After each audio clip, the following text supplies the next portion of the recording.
Welcome to the last part of section 3E. Okay, so we're going to finish this long section of quotient spaces in this recording. All right, so let's start by saying what is the addition and what is the scalar multiplication defined over the quotient space. And then we're going to conclude then with those equipped with those operations that actually a quotient space eventually become a vector space. And then we're going to talk about the dimensions. All right, so that's the plan for this recording. So let's first read the definition here. All right, so it's a very natural way to define.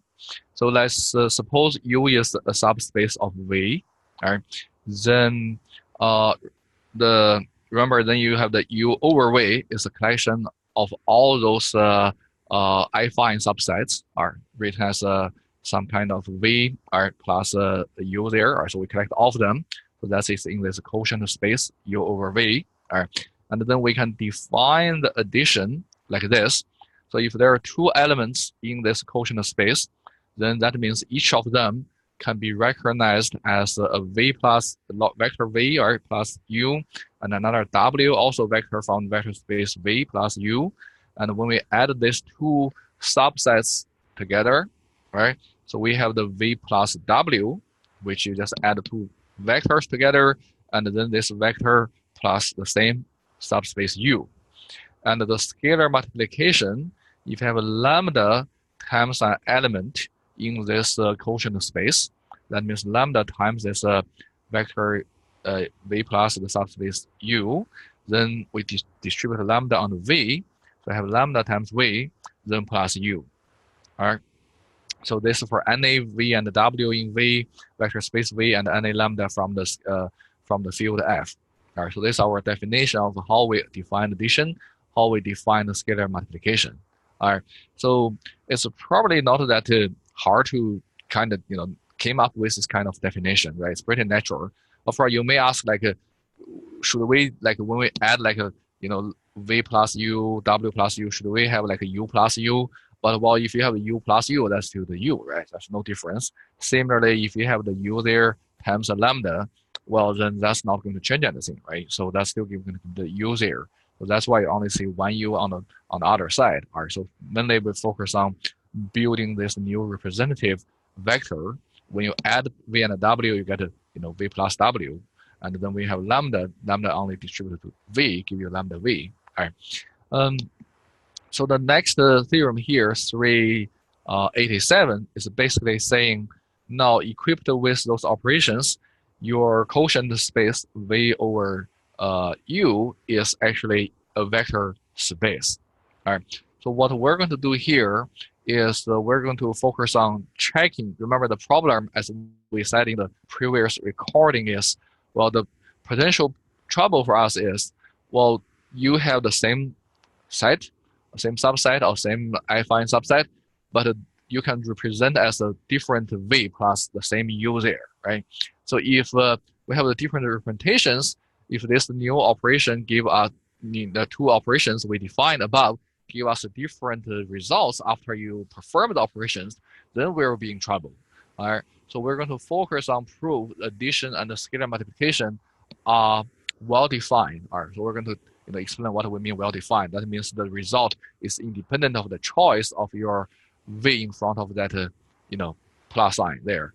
All right. And then if that is the case, then what left to check, all right, so we're going to leave this as an exercise for you to check, is to verify that these operations actually satisfy all those properties to define the subspaces, all right, and then define the vector spaces. Right, that's not the hard part to check because you already know the V itself is vector space and U is the subspace, right? So naturally, a lot of properties there going to carry over to the new space here with our definition.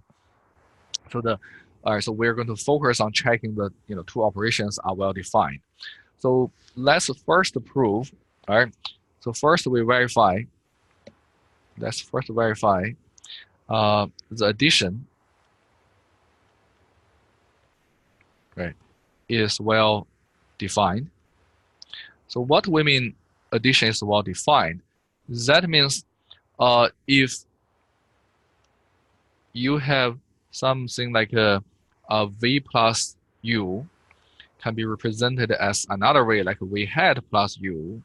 And if you have the w plus u can be represented as another different thing, like w hat plus u, then we're trying to show when you have the v plus u plus w plus u, then that's the same as the v hat plus u plus w hat plus u, right? Because if that is the case, then that tells us, well, no matter which vector you use to represent that affine subset, then it doesn't matter, right? It's always end up with the same result when you perform the addition.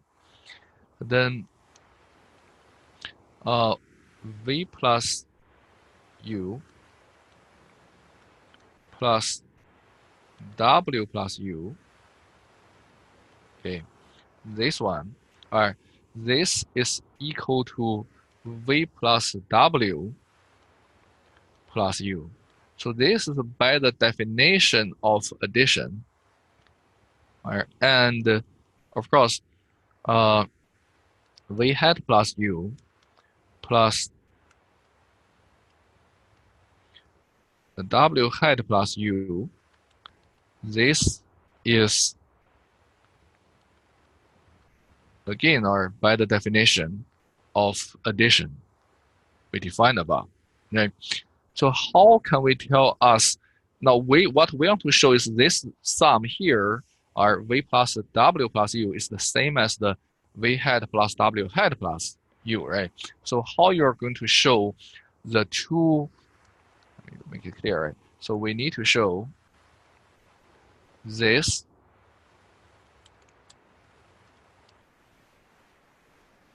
is equal to this. So how you're going to show they equal to each other? Well, remember, if we want to show two affine subsets equal to each other, well, we can show either their intersection is non-empty. Well, here we probably cannot argue what intersection it is. But the other way to show is the difference between these two vectors before the plus signs, the difference is belonging to u, right? So that's our, we have three statements that are equivalent. That is the proposition 385 we proved, just in the end of the last recording, right? So then, so we need, so by the, so probably let's start looking at, let's consider this difference here is the v hat plus the w hat, right, minus the v plus w, right, which is equal to the v hat minus v plus the w hat minus w. We just associated this by the associated law of the vector space. All right, we have this, and well, since v plus u equals v hat plus u, then by the proposition 385, v hat minus v is belonging to u. So that means we use the like the b implies a. All right, use the b implies a in that two. There are three statements there. The statement b implies statement a will give us this result. All right, and then since we have the w plus u is equal to the w hat plus u, then again by the 385 b implies a there, the w hat minus w is also in u. All right, therefore this difference here, which is equal to, by rearranging the terms, right, we have this. So this is in u because each element in the pair of parentheses is element in u, and u is closed under addition. And then using 385 again, and this time we actually have, if the difference is in u, then these two sets equal to each other. So that's using the b implies, using the a implies b there. All right, that is again. Then we have this one, v plus w plus u is equal to v hat plus w hat and then plus u. All right. So similarly, uh, okay, so we'll left this as an exercise. All right. If uh, we have V probably similarly, or we can check, we can verify, the scalar multiplication is also well defined.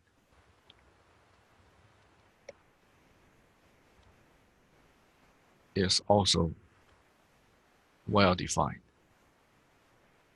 All right, because in that case, you're going to have a v plus u, and you have lambda times that, right? So you're trying to show, well, if the v plus u is equal to v hat plus u, when you have lambda times v plus u, and the lambda times v hat plus u, they still equal to each other. That's what you need to verify. All right. So that's left as exercise, the similar idea as where we, repeatedly using that proposition 385. All right. Once you verify the two operations well defined, independent of the choice of your representation, then you still need to verify, this all the properties for this vector space holds are on this quotient space. All right. So we're going to do this much for this proof. And then the last part, let's define something we called a quotient map. All right. And then we're going to use that to prove the last result is the dimension of the quotient space is equal to the difference of the V and the U there. All right. So let's suppose U is a subspace of V. Then the quotient map pi is the linear map, or again, actually, we need to check this is indeed linear, right? Linear map pi from the V to the quotient space V over U, defined by any pi of V is just you create a subset V plus U, or for actually any V in the vector space V here. So that's our definition. And remember, the V itself is a vector space, right? Each one is just a vector there. So you're mapping a vector into a subset, but into a affine set, it's a subset in the quotient space, right? But each subset is just one element of one vector in that quotient space. So for instance, let's still use this example here. The V is R squared, and the U is still this x2x. All right, so this example we refer many times. All right, so then this pi will map the R2 into your R2 over the U here, right? Or what is R2 over U? This is any V here plus the U for any V in R2, right? Any vector in R2 here. So then this pi of any vector R2, right? For instance, let's put a 50 here, right? So this is your input is just the ordered pairs element in R2. And when you finish, you create something in the other quotient space. And so in other words, what it does is your input is just this 50 is either like a point or vector here. And then this pi will map this into a straight line slope is 2 and going through 50. So this is how this mapping works. One point here in R2 and corresponding to a straight line on the other vector space. Another point and then corresponding to a straight line there. Or sometimes this one, by the way, this one is not one-to-one, right? It's not injective, right? Because we already said if you have something like, for instance, like 6-1, 6-1 there, right? If you have 6-1 there, that's also mapped to the same straight line, right? So this is this pi is not so this pi is not injective, right? But pi is put a remark here, right? But pi is surjective because everything in this, generally speaking, everything in the V divided by U can be recognized. Every element can be write as some V, a vector V plus the U there, right? So when you go back find the original input, that's just that vector V there, right? So this obviously this is surjective, all right? So then that's something we're going to use. So now the last thing is we're trying to prove. I think the book called it like 389, but then essentially what they're saying is, we have said it several times, is we're trying to show, all right, the V is a finite dimensional vector space, and U is the subspace of V, all right, then this simple, but I think very elegant result is saying the quotient, the dimension of the quotient space is the dimension of V minus the dimension of U. That's all we want to show at the end. All right, and then this one, we're going to again use the fundamental theorem of linear map. All right, that's why we introduce that quotient map pi there, right? Because we want to use that to make connection of the null space, the range, and the original one. All right, so then, so the proof here is consider this linear map pi from V to V over U, with this pi of every V here is the V plus U, right? So that's our definition. Then since pi is surjective, then that tells us the dimension of the range of pi is equal to the dimension of V over U. All right. So by the fundamental theorem of linear map,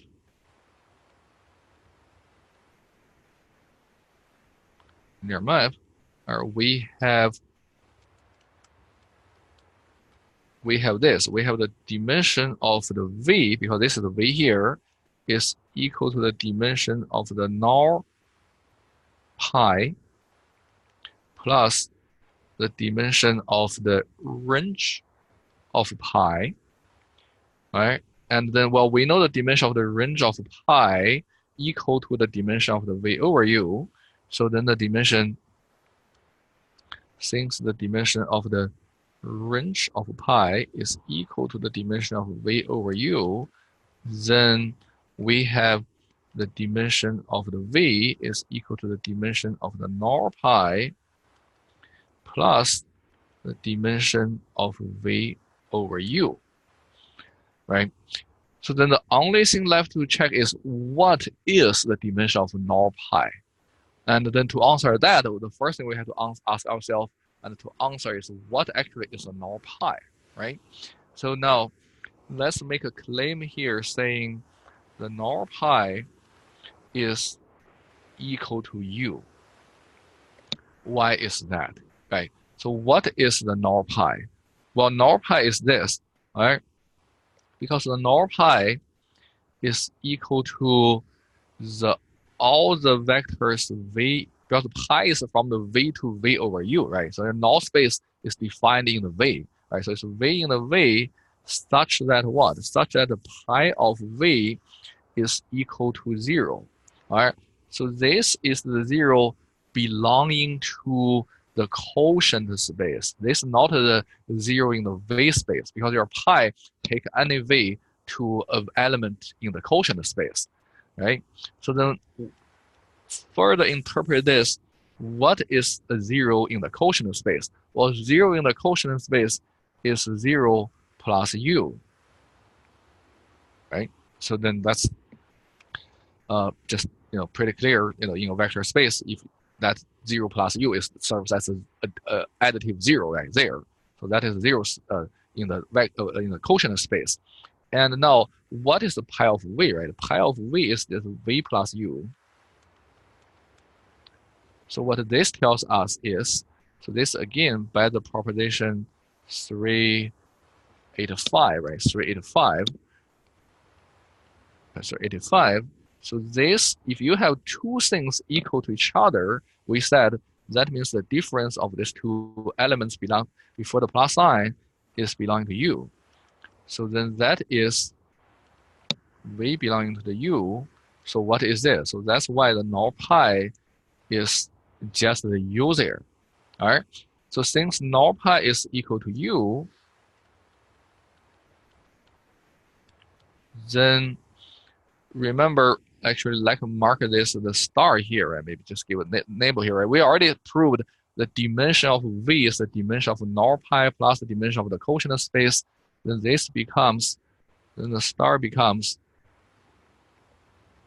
the dimension of V is equal to the dimension of null space, but which is U, or plus the dimension of the quotient space, which is equivalent to the dimension of the quotient space is the dimension of V minus the dimension of U. All right, so that's the proof. All right, so it's very clever to, define a linear map. Actually, we never checked that, or we should check that, but define the linear map and then use the fundamental theorem of linear maps. That's really powerful theorem. I have used that many times up to this point, all right, and then to prove this relationship, all right, which very, naturally think, well, if you have this V divided by U, then you make something probably the dimension smaller, right? And how small that is, well, then that tells you it's just how large at the beginning the dimension is, and minus the denominator. Well, it probably not call it denominator, but that U there, right? So that's the theorem. So at the very end, I think let me use this example again to explain this. Or we have been doing this so many times. Use this same example. Is this U here? Is this x 2x? Okay. So what is the dimension of V here? Obviously that's 2. What is the dimension of U here? Remember, the U is a subspace, a straight line, right? So that is just 1, 2 times an arbitrary. Of course, you can use another vector 2 for whatever, right? But this 1, 2 times any lambda can span the whole thing. So this dimension is 1, right? So the dimension is 1 here. The straight line here in the R2 dimension is 1. So then the quotient, the V over U, which is the R2 over U, which is, we said, is any V in R2 plus this U here, or any V in R2, right? So then we're saying is the dimension of this is equal to the dimension of V minus the dimension of U, which is 2 minus 1 is 1, right? But what is the quotient space?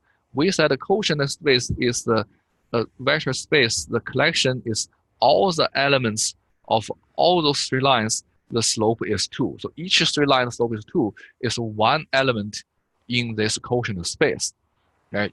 So now by that theorem 389, we're saying, well, if we use this relationship there, we found the dimension of this quotient space should be 1.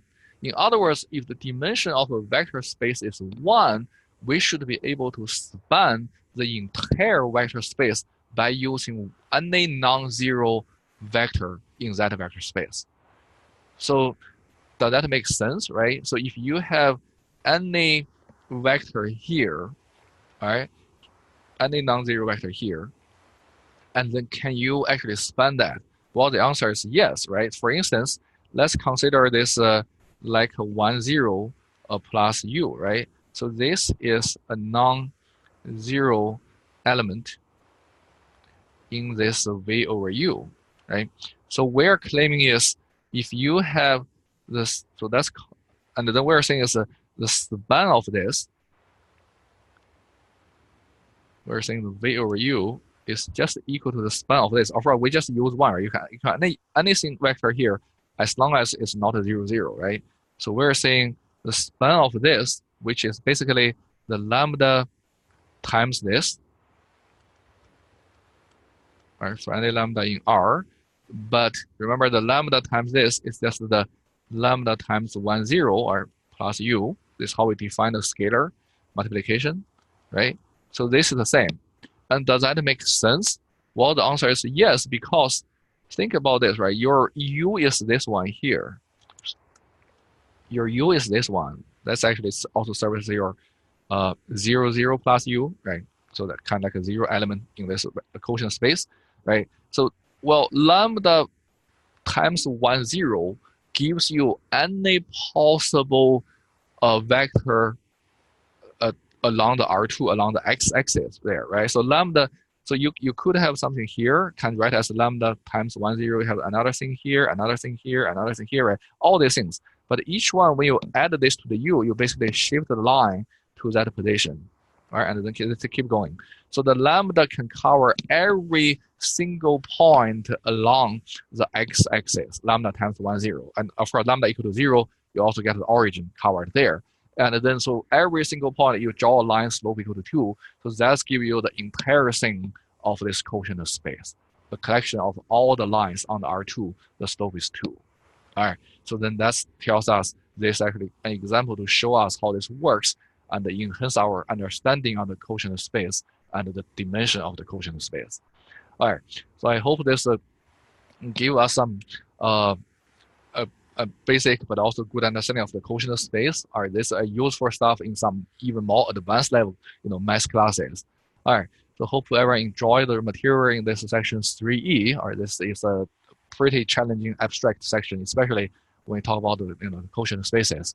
All right, so then by this concluding this recording, we finished all the things we want to cover in chapter 3. There are some things we kind of skipped.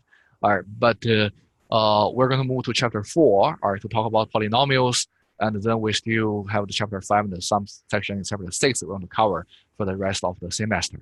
All right, see you in the next recording.